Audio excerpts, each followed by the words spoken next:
Nearly 500,000 children in the U.S. live in foster care, and if current trends continue, half of those children will never graduate high school. The reason is a learning gap that seems to get wider as children are moved from home to home. Lisa Russell of Educational Tutorial Services is determined to help close that gap. She's here to let us know about special resources available to foster care families. Hi, Lisa. Welcome to the show. Beth, how are you? Thank you so much for inviting me. I'm doing well. I'm so glad that you're here because this is such an important issue. This learning gap that exists.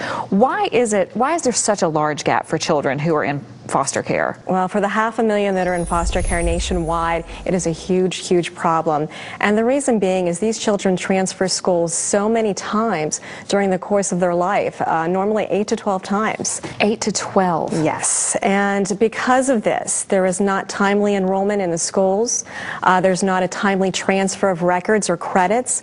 So these children are actually placed inappropriately in particular subjects such as reading and math that they are perhaps maybe 4 to 6 grade levels behind their peers. So they're not getting the right education once they get to the school. Absolutely, and it's very difficult to play catch up.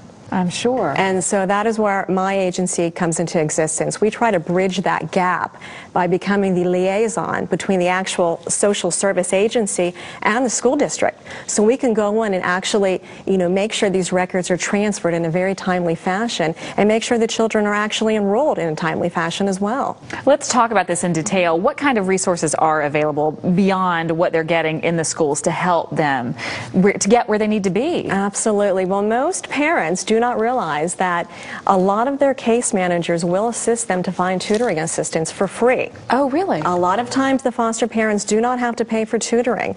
Either they can go to their school and ask to be placed on an IEP and tutoring added to the IEP, or they can go to an outside agency, and most times the agency will pay.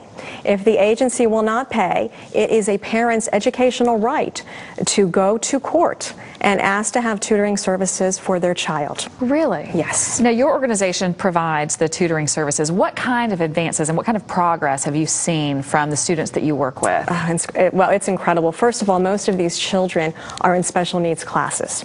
So we have to catch them up quickly with intensive tutoring.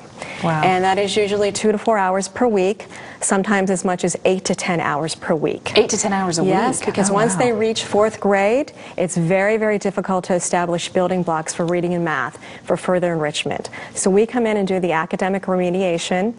We do the pre and post testing, which is very important, which is a little bit different from the school. We have compassionate tutors that will drive an hour to see a child, and to really put their heart and soul into the actual prescriptive curriculum. We do a lot of supplemental work to increase the math and reading, and then if there's time left over, we'll work on homework. And they get that really important one-on-one and mentorship, which is huge to these children. And actually, most of our tutors see their children more than the case managers actually do.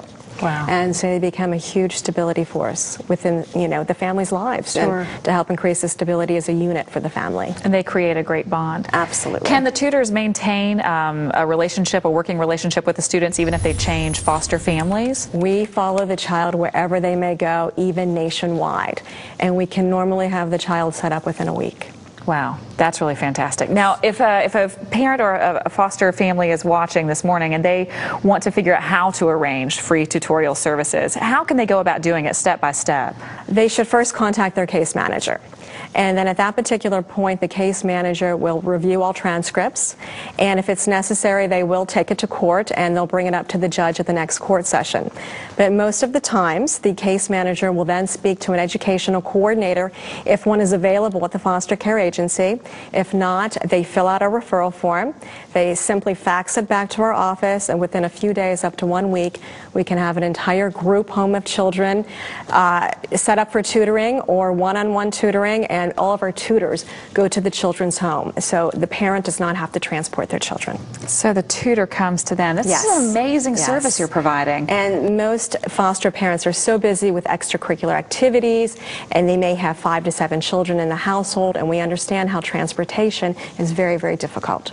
So we go to the student.